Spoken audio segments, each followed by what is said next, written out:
Hey, it's wintertime, and us committed fishermen are going to get out there and fish unless that lake is iced over. So let's talk about some techniques that will help you catch some fish this winter when you're out on the lake. Stay tuned. Shane Flynn Outdoors, brought to you by Omnia Fishing. Experience the most personalized tackle shopping on earth. And by MMA Fishing. Fight the bite. And by Lead Time Batteries, the ultimate power solution for your boating needs. Woo-hoo-hoo-hoo! What a big girl! Hey everybody, thanks for stopping by the channel to catch this episode. Thought we'd do a little in the shop and talk about some baits and techniques that can help you catch more bass consistently this winter. Now this is my last long form content of 2024. You'll see a bunch of shorts over the holiday periods that I'll put out, but this is the time of year I take a couple of weeks off from YouTube, spend more time with the family. Definitely let's get out there and go fishing. You'll see that later on in the year for some episodes I put out, but no long form content for the next couple of weeks after this one comes out. But the reason I want to do this is I'm sure you're going to go fishing during the holiday season if you get time off. And, you know, there's a few baits here I'm going to talk about, I think, that help you be more productive and catch more fish when you're out on the water. And one of them is going to help you catch bigger fish. But a lot of times when you're out there and it's cold, just catching fish keeps you warm, right? So we're talking about production as well as large fish here, or catching large fish with these baits. And I'm going to do something a little bit different. I'm going to start from small and go to large with the baits this time. But before I jump into the baits, I want to talk about some key things to watch during the winter time. And the first thing I'll tell you is the weather. The weather. The wintertime weather patterns are sometimes just frigid, and then sometimes you get these warm-ups in the winter. And those warm-ups are key to getting out and catching a lot of bass. You still can catch them when it's cold, don't get me wrong. But the temperature is 45 all day long, you're still going to catch fish. And some of these baits will help you catch them no matter if it's warming up or not. But, you know, if you can get out there and your day off is on that second or third day of a warm-up, or it's on the weekend where you can get out and fish, you want to take advantage of those days. I can tell you I've been really, really successful during the winter when you get those warm-ups and I can take a few hours off and get out there and fish, or it lands on a day that I'm not working. Really good times to catch some bass is during those warm-up periods, especially if it's a 10 to 15 day warm-up. It doesn't matter if the temperature drops, 25 degrees after.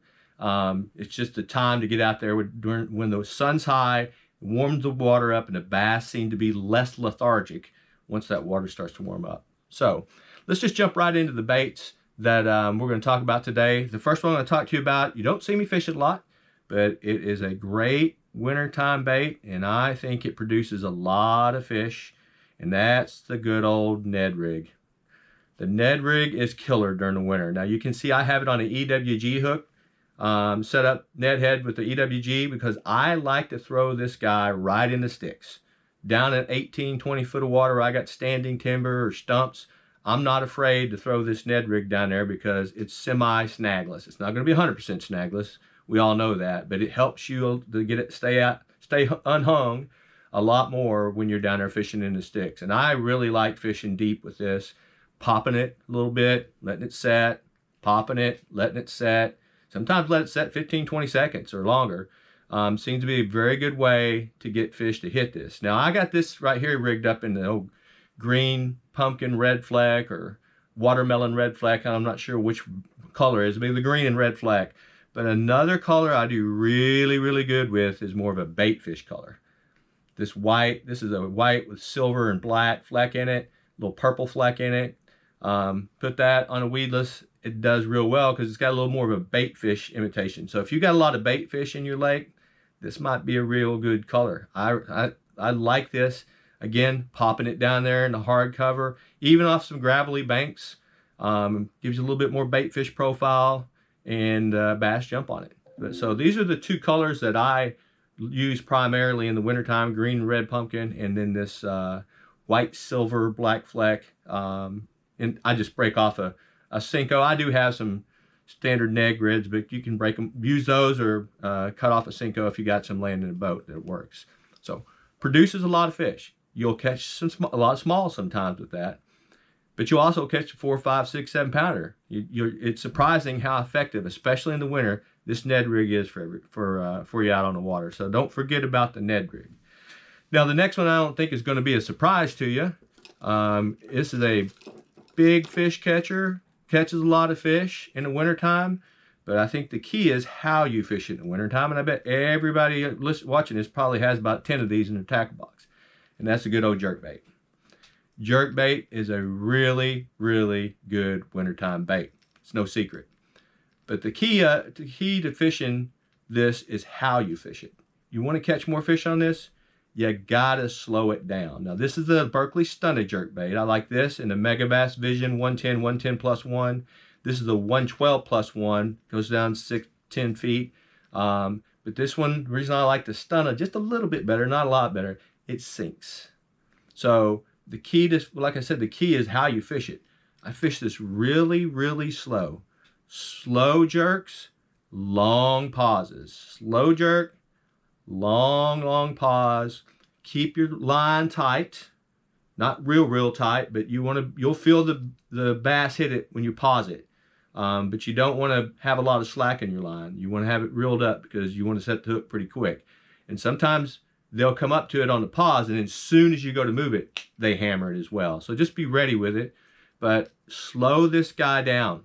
The colder the water, slower you move it, but it's still very, very effective. In the early fall, I'm jerking this thing. I mean, just rack. Not in the winter. You're slowing this thing down. The bass will come up sometimes and just hover, and then they'll attack it. But it's when they see it move is when they attack it, when they think it's going to run away. So just slow this thing down. Colors, I like the Stunner Shad, the black, white, and then I like the matte shad, if I'm not mistaken what this one is. Yep. And this, basically the same colors in the Megabass Vision 110 plus 1. And even the plus 2s, I'll use them to go down to 12, 14 feet. But 10 feet, 8, 10, 12 feet is usually that zone that I typically get to strike it. Now, I'm not saying the bass are at that. I'm saying they're below that and they come up and get it. Every lake's different. The visibility, things of that nature play a factor in that. And I usually fish pretty clear lakes here in Virginia and have one lake that's kind of murky. So slow this down. You'll catch a lot of fish and you'll catch some bigs as well. I've caught a lot of bigs you've seen on my channel, I've caught a lot of bigs on this. So, and I prefer the Stunner Shad, the Berkley Stunner Shad, or the Megabass Vision 110 plus 1 or plus 2. And the Stunner Shad 112 plus 1 is primarily what I fish. So really good baits. The hooks on both of those baits, if you're wearing gloves, you want to keep your fingers away from the hooks because they get stuck in your hooks and your gloves a lot. So now the next bait I'm going to talk about, folks, you've seen me catch, I'm going to guess in the last couple of years, probably 50 bass over 5 pounds. But this year I'm mixing it up a little bit. It's not mixing the bait up. I've changed the bait up a little bit. And that is a big, giant spinnerbait. Now this spinnerbait right here, I am making them myself now. You won't get this one off the market because this is a size 7 willow blade. And this is a size 5 Colorado blade. About the standard you can get off the shelf is a number 6 and a number 4. And that's what I was fishing before.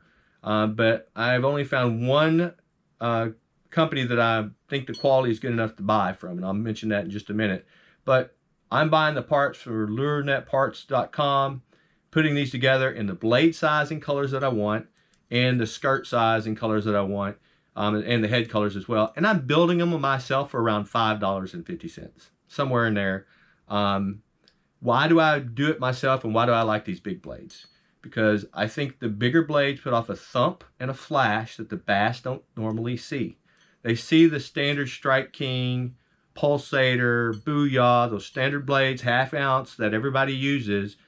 They hear that and see that all the time. This is a different type of vibration, a different type of flash, and I think that's why the bigger bass especially jump on this bait. Now I've caught bass as big as 9 pounds, which you've seen on the channel, and I have 7, 6, 5s. I can't count as many. I'm guessing 50, maybe more, but a lot of big bass in the last 2 or 3 years fishing this giant spinnerbait. Now, why is it big?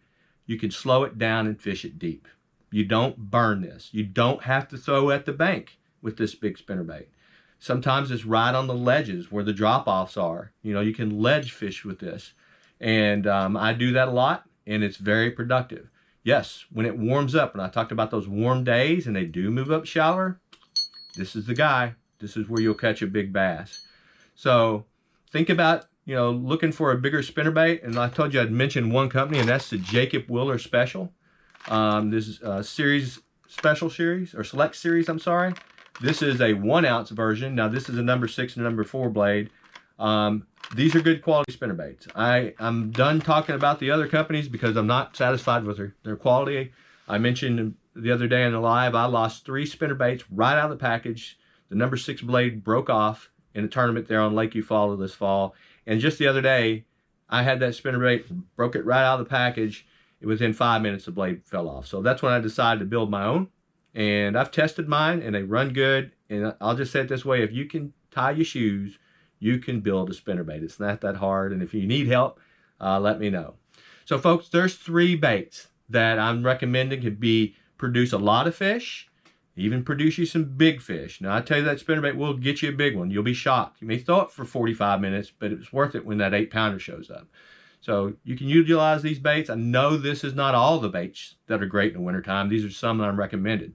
By the way, put in the comments the baits that you like to use in the wintertime, and share with us the baits that you think work in your area of the country and the techniques you like to use them with. Well, hey everybody, thanks for stopping by. Merry Christmas, Happy New Year. We'll see you in 2025. We'll have our new tournament schedule out as well. So thank you all for tuning in. Until next time, tight lines and have fun fishing.